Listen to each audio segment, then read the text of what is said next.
Hello everyone, welcome to Durrett's Take. I'm going to be posting my final bracket predictions on LinkedIn early tomorrow morning.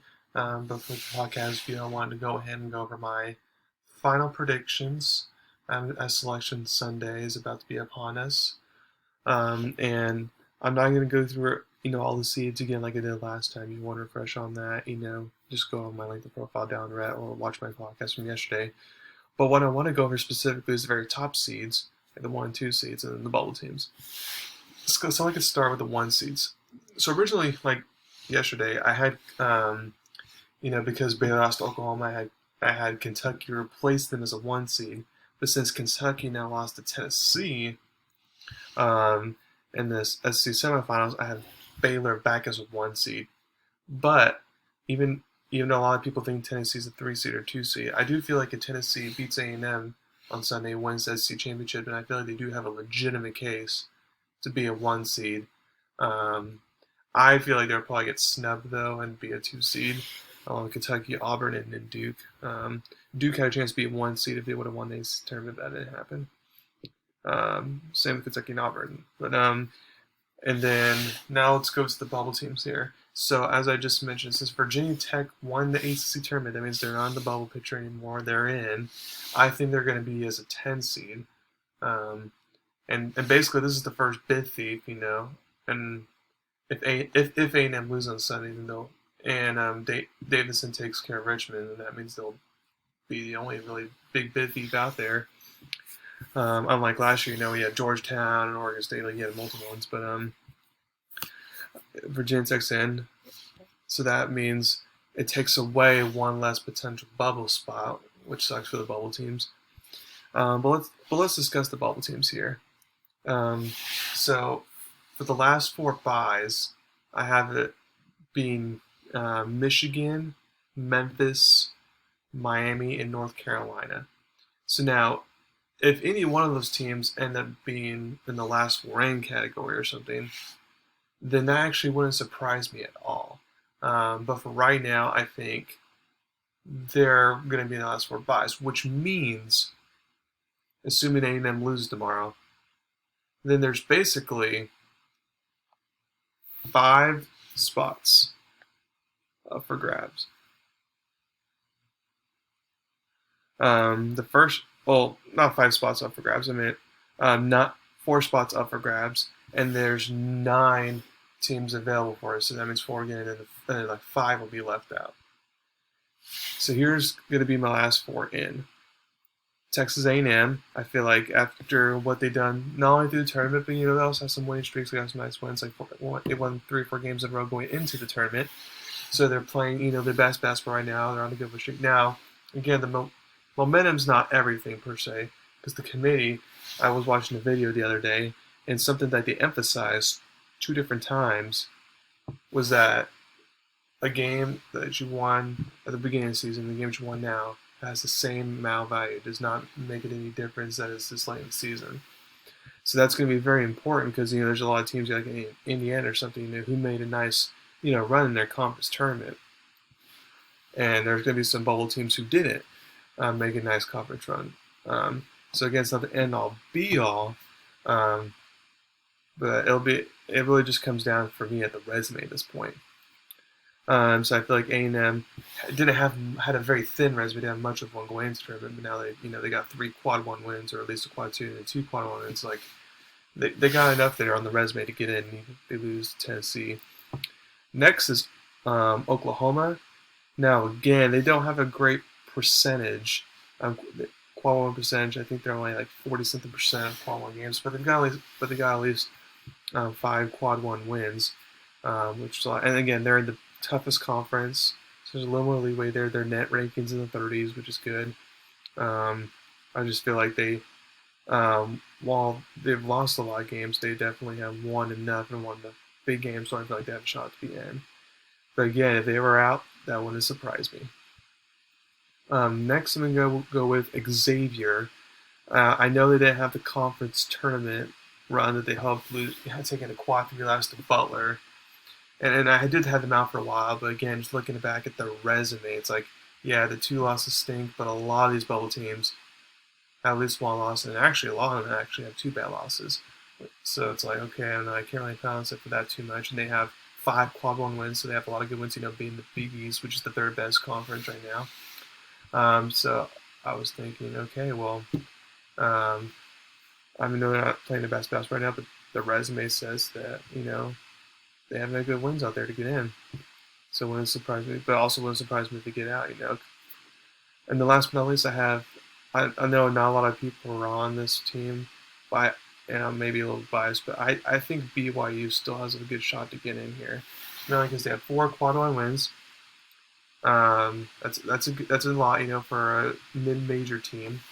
And they only have 1 bad loss, and that's a key thing. Well, it's a bad loss. A lot of these other bubble teams have at least 2 bad losses.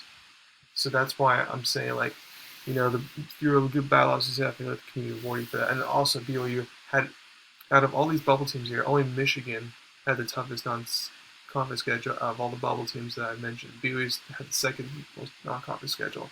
And as we've seen in the past for different teams, the committee rewards teams who went out aggressively and scheduled hard non-conference, especially for people in the mid-majors. Because if you're a mid-major team and you didn't schedule hard in non-conference, then you're going to get penalized for that.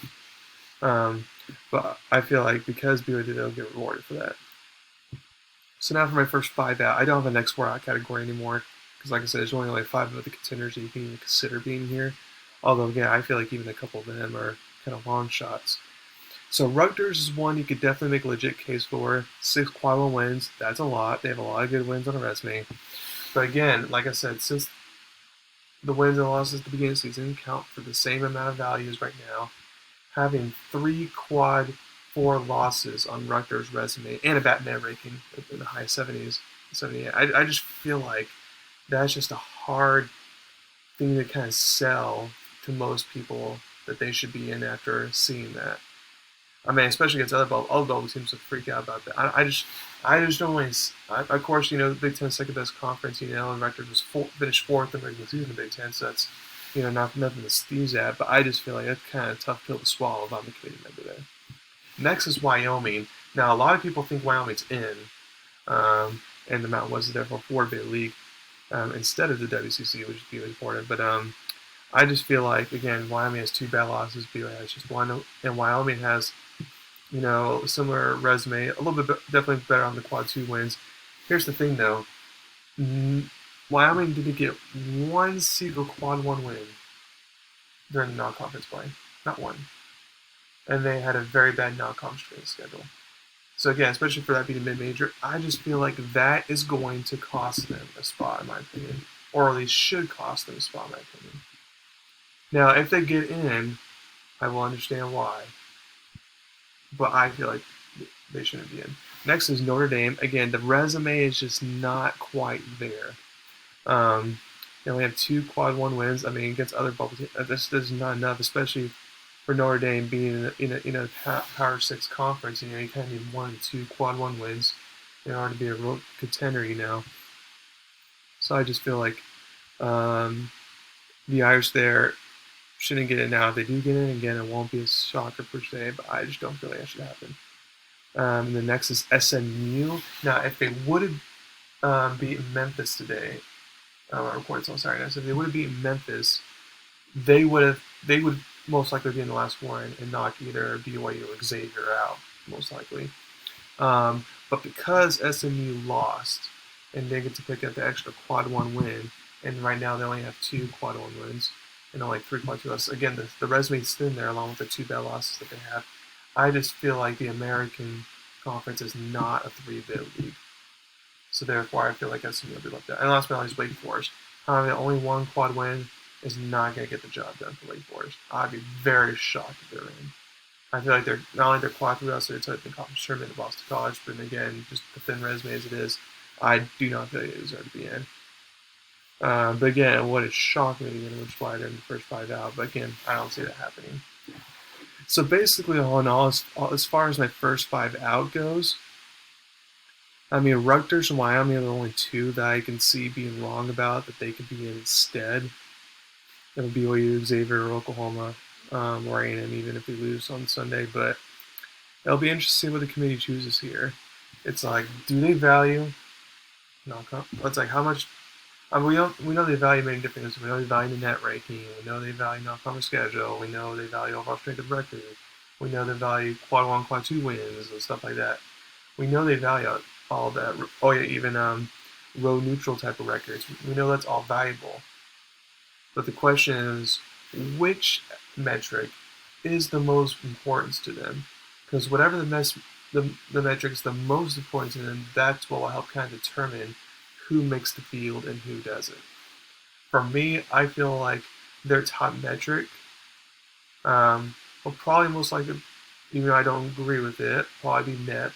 But after that, I feel like the non-conference strength schedule and the resume of the quad one is not necessarily, the is your conference good or um, well, I'm trying to word this properly. How many what's like your percentage of how you do in quad one games? Because again, like Oklahoma is a 50%, 1% is not great for quad one games, but they have a lot of them, so I feel like it'd be worth it. I don't feel like it's going to get to that specific, because Michigan's only 17-14. That's kind of a bad overall record there, but because they have the wins, I feel like they're going to get in. So I just feel like in the end, it'll pretty much come down to straight the schedule and like the quad one wins and all that, and then of course maybe net ranking as well. But I feel like that's what's going to come down to. And again, I could be wrong, and it'll be interesting to see what happens on Sunday and to all the the bubble teams out there, and even for the teams who want to get the right seed and all that. Because if, for example, if you're 8 or 9 seed, it's a little bit harder to advance the tournament if you're a 5 seed or 12 seed. So, um, to all the teams out there, good luck, and may the odds be ever in your favor. Thank you very much, and y'all have a wonderful selection study moment. I'm going to come out and give away my bracket predictions here Monday night or so. But I want you to go ahead and enjoy this time as basketball fans, because March Madness is the best time of the year. Thank you very much. You have a wonderful day.